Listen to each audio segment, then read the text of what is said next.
Mari dengarkan firman Tuhan yang menuntun kita untuk pulang ke rumah, yang ditulis oleh Ellen G. White.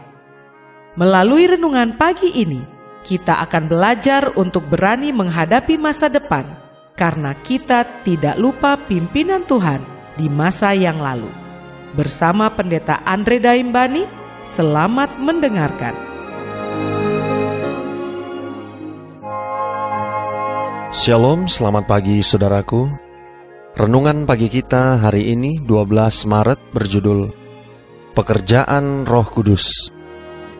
Ayat intinya diambil dari Yohanes 16 ayat 13. Demikian firman Tuhan. Tetapi apabila Ia datang, yaitu Roh kebenaran, Ia akan memimpin kamu ke dalam seluruh kebenaran. Mari kita dengarkan penjelasannya. Pekerjaan Roh Kudus dengan jelas ditentukan dalam perkataan Kristus.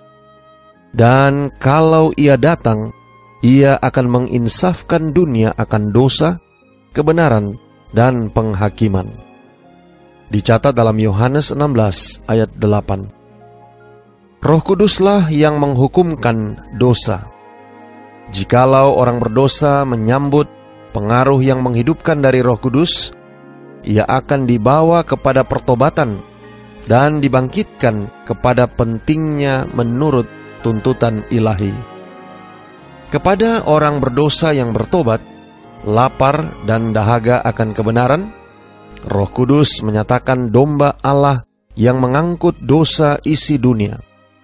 Ia akan memuliakan aku, sebab ia akan memberitakan kepadamu apa yang diterimanya daripadaku, kata Kristus. Dialah yang akan mengajarkan segala sesuatu kepadamu dan akan mengingatkan kamu akan semua yang telah kukatakan kepadamu. Dicatat dalam Yohanes 16 ayat 14 dan Yohanes 14 ayat 26. Roh itu diberikan sebagai alat untuk memperbarui, untuk membuat keselamatan itu berhasil oleh kematian penebus kita. Roh Kudus selalu menarik perhatian orang-orang kepada persembahan besar yang telah diadakan di salib Kalvari, untuk membuka kepada dunia kasih Allah dan untuk membuka kepada jiwa yang berdosa perkara-perkara yang indah dari kitab suci. Setelah menyatakan keyakinan akan dosa dan mempersembahkan di hadapan pikiran standar kebenaran itu, Roh Kudus menarik kasih dari perkara-perkara dunia ini dan memenuhi jiwa dengan keinginan akan kesucian. Ia akan memimpin kamu ke dalam seluruh kebenaran. Dicatat dalam Yohanes 16 ayat 13, kata Juru Selamat.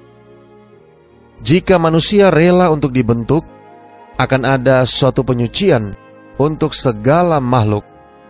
Roh akan mengambil perkara-perkara Allah dan mencapkannya kepada jiwa. Oleh kuasanya jalan kehidupan akan dijadikan begitu jelas, sehingga tidak seorang pun perlu bersalah dalamnya.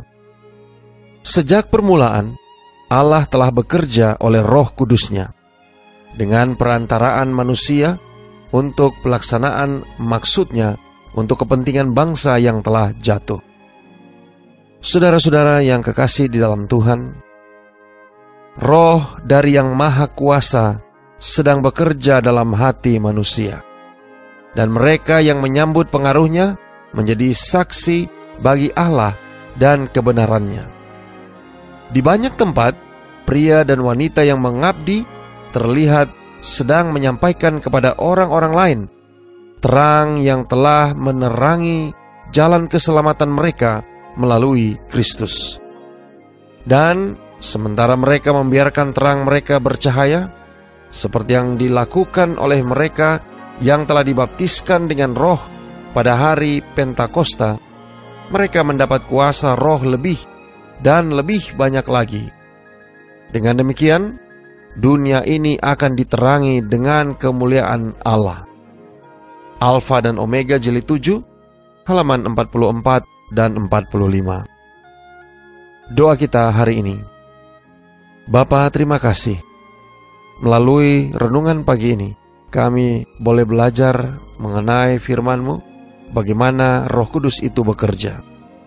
Terima kasih melalui renungan pagi ini kami diingatkan peran Roh Kudus yang senantiasa membisikkan kepada kami segala sesuatu apa yang akan kami hadapi.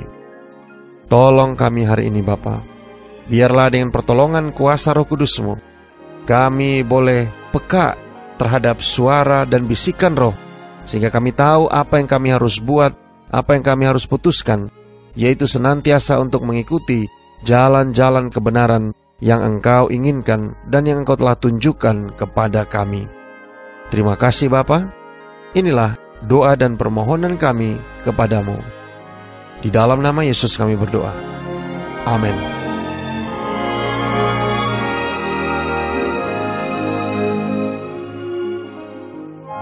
Demikianlah tadi pembahasan tentang pulang ke rumah. Semoga firman Tuhan hari ini dapat menjadi berkat bagi Anda. Sampai jumpa, Tuhan memberkati.